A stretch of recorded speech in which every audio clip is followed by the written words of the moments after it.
프리미어리그가 마지막까지 정말 치열하게 진행이 되고 있기 때문에 모든 팀들이 정말 승점이 몇 점 차이로 붙어있는 상황인데, 그러다 보니까 우승 경쟁부터 유럽 대항전 어떤 팀이 가느냐, 그리고 강등을 누가 당하느냐, 이게 마지막까지 펼쳐지고 있어요. 그러다 보니까 일단 우승 경쟁, 아스날과 맨시티가 승점이 3점 차이고요. 그런데 맨시티가 한 경기를 덜한 상태죠. 그러다 보니까 맨시티가 승리하는 순간 승점이 같아지고 득실차 혹은 다득점으로 지금 우승이 결정될 수 있는 상황이고요. 여기에 더해서 챔피언스리그권 같은 경우에는 프리미어리그가 이번 시즌에도 유럽 대항전 성적이 좋아서 이미 챔피언스리그 진출 5장을 확보한 상태입니다. 그래서 아스날부터 아스톤빌라까지 챔피언스리그권이에요. 근데 여기서 이제 이미 맨유, 리버풀, 아스톤빌라가 거의 챔피언스리그권 확보를 한 상태입니다. 왜냐? 6등 브라이튼이 승점 50점이고요. 4경기를 모두 다 승리한다고 하더라도 62점이 됩니다. 근데 이미 맨유, 리버풀, 아스톤빌라가 승점 62점에 거의 도달을 한 상태예요. 그리고 아무래도 브라이튼이 남은 4경기에서 모든 경기를 승리하는 게 굉장히 어려운 과제다 보니까 아무래도 아스톤빌라까지 챔피언스리그에 간다라고 봐야 되는데, 여기서 이제 중요한 게 뭐냐면 요 6등의 자리입니다. 지금 아스톤빌라가 5등인데 아스톤빌라는 지금 유로파리그 4강전에 올라가 있어요. 그래서 이번 주 중에 노팅엄 포레스트와 4강 1차전이 예정이 되어 있죠. 아스톤빌라, 노팅엄 포레스트, 프라이부르크, 브라가까지 요 4팀인 건데, 아무래도 아스톤빌라가 지금 유로파리그의 4강전까지 올라가 있는 팀들 중에서 가장 스쿼드도 좋고 경기력도 좋은 경쟁력 있는 팀이다 보니까 우승 가능성이 매우 높죠. 그러면 여기서 아스톤빌라가 프리미어리그에서 5등을 하고요. 만약에 유로파리그 우승을 하게 되면 챔피언스리그를 6등까지 나가게 됩니다. 이게 이제 좀 재밌는 게 어떤 거냐면, 아스톤빌라가 유로파리그 우승을 한 것은 클럽이 잘해서 얻은 거고, 그리고 1, 2, 3, 4등은 프리미어리그가 이미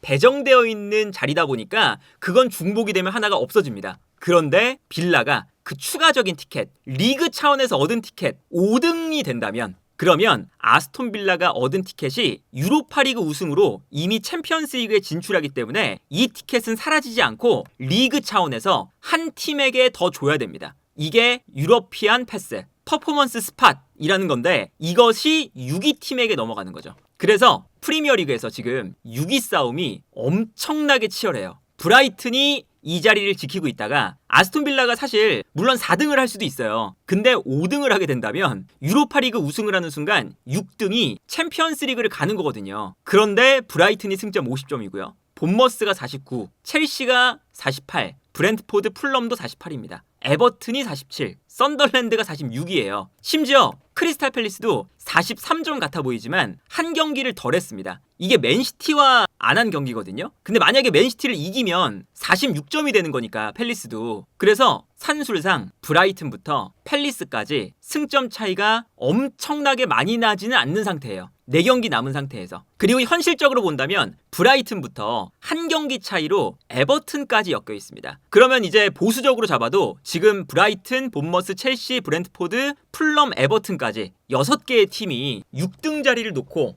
혹시나 아스톤빌라가 5등을 한 다음에 유로파리그 우승을 해서 자연스럽게 우리가 챔피언스리그 티켓을 얻게 될 수 있다라는 희망을 품고 있기 때문에 저 6등 자리를 1.2점 차이로 싸우기 시작을 하고 있다. 그리고 여기서도 지금 기본적으로는 브라이튼이 6등으로 끝나면 이제 아스톤빌라가 뭐 유로파리그 우승을 못했을 때 유로파리그를 나가죠. 그리고 FA컵 결승전에 올라가 있는 팀이 맨시티와 첼시인데, 맨시티가 우승을 하게 되면 7등까지 유로파리그를 나갑니다. 컨퍼런스 리그 티켓은 지금 맨시티가 원래는 리그컵에 주어지는 건데 맨시티가 이미 2등 자리에 있으니까 챔피언스 리그 티켓을 이미 딴 상태니까 자연스럽게 컨퍼런스 티켓이 또 차순위 팀들에게 주어져요. 그러면 6, 7, 8등, 6등, 7등은 유로파, 8등은 컨퍼런스라고 생각했을 때 유로파 리그 나가느냐 컨퍼런스 리그 나가느냐 아니면 아예 못 나가느냐, 요 싸움이 또 요 사이에서 계속 오르락내리락 하게 된다는 거죠. 그래서 여기서 중요한 건 지금 이제 마지막에 보통 이제 리그가 끝나는 시점이 되면 애매한 팀들이 있잖아요. 이미 강등 경쟁에서도 좀 안전하고 유럽 대항전도 나갈 수 없는 그런 애매한 팀들이 존재하거든요.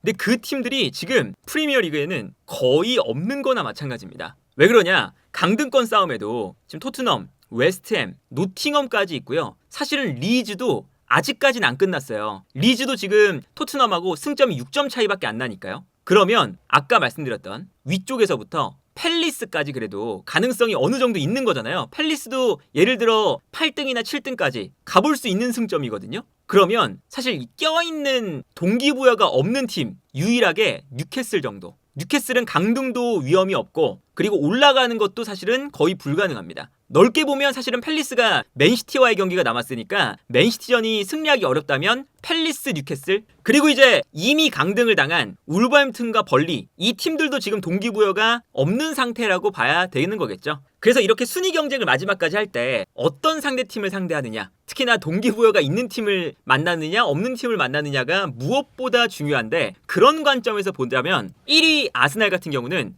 풀럼, 웨스트햄, 벌리, 팰리스입니다. 여기서 이제 풀럼하고 웨스트햄은 강등 경쟁을 하고 있는 웨스트햄 그리고 유럽 대항전 경쟁을 하고 있는 풀럼 동기부여가 있는 상태고요. 벌리는 이미 강등을 당했고 팰리스는 이쯤 됐을 때 유럽 대항전 실패가 만약에 되면 팰리스도 마지막 라운드에서 그렇게까지 동기부여가 없을 수가 있는 거죠. 그래서 이제 아스날 같은 경우는 그래도 적절하게 밸런스 패치가 좀 돼 있어요. 근데 예를 들면 맨시티 같은 경우는 에버튼 유럽 대항전 싸움, 브렌트포드 유럽 대항전 싸움, 본머스 유럽 대항전 싸움이고요. 팰리스와의 경기도 사실은 팰리스가 마지막으로 갔을 때 이 맨시티와의 경기를 승리하느냐 승리하지 못하느냐 요거에 따라서 또 유럽 대항전이 결정될 수도 있기 때문에 팰리스도 동기부여가 좀 있을 거고요. 마지막에 아스톤 빌라 정도만 챔피언스 리그를 이미 확정을 해놓고 유로파리그 결승전에 간다 이런 상황이면 아스톤 빌라 정도만 동기부여가 많이 없을 수 있다. 이런 걸 보면 지금 이제 우승 경쟁에서 일정은 맨시티보다는 아스날이 조금 더 유리한 상태다 라고 볼 수가 있겠고 강등 싸움을 보자면 토트넘이 아스톤 빌라, 리즈, 첼시, 에버튼이거든요. 근데 여기서 분명 쉽지 않겠죠. 아스톤 빌라가 이제 아무래도 유로파리그에 좀 집중할 수 있는 상태다 보니까 여기는 그래도 아스톤 빌라가 힘을 빼고 나올 수가 있는데 리즈 같은 경우는 지금 강등의 직접적인 싸움 동기부여가 충분하고요. 첼시는 지금 분위기가 안 좋지만 아까 순위표를 보면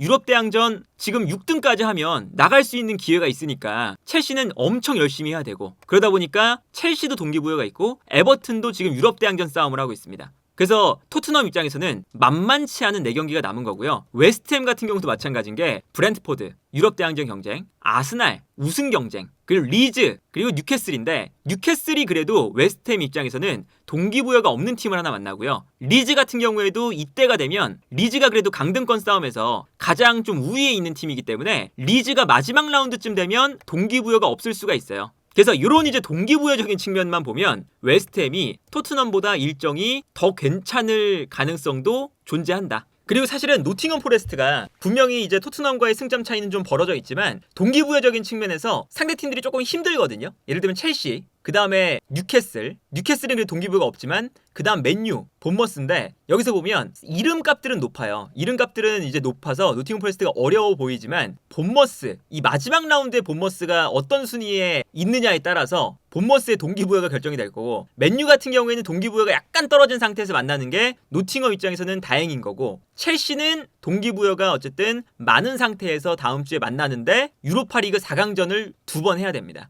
노팅엄도 방심할 수 있는 상태는 아니다. 그래서 지금 이 프리미어리그가 이제 유럽 대항전 진출 때문에 지금 굉장히 많은 팀이 엮여 있다 보니까 아예 공식적으로 프리미어리그 6위 팀이 챔피언스리그 진출할 수 있는 방법 이런 이제 아예 게시글까지 올렸고요. 이 모든 상황이 6등 자리를 놓고 벌이는 치열한 경쟁 6위 브라이튼과 14위 뉴캐슬까지 9개 팀의 승점 차이가 8점밖에 나지 않기 때문에 지금 모든 팀이 동기부여가 있는 상태다. 그래서 이번 시즌 프리미어리그가 프리미어리그 역사상으로도 마지막 라운드까지 동기부여가 굉장히 많은 팀이 있는 시즌이 되지 않을까. 그래서 우승 경쟁도 마지막 라운드까지 심지어 득실차로 결정이 될 수도 있고 그리고 아까 유로파리그 혹은 챔피언스리그 누가 나가느냐 6위가 나갈 수 있느냐 이렇게 또 이제 헌물을 켜다가 갑자기 아스톤 빌라가 4등으로 올라가서 끝나면 그때는 이제 아스톤 빌라가 유로파리그 우승을 해도 6위로 챔피언스리그권이 안 넘어와요. 그러면 이제 그 많은 팀들이 기대만 하다가 챔피언스리그 못 나갈 수도 있고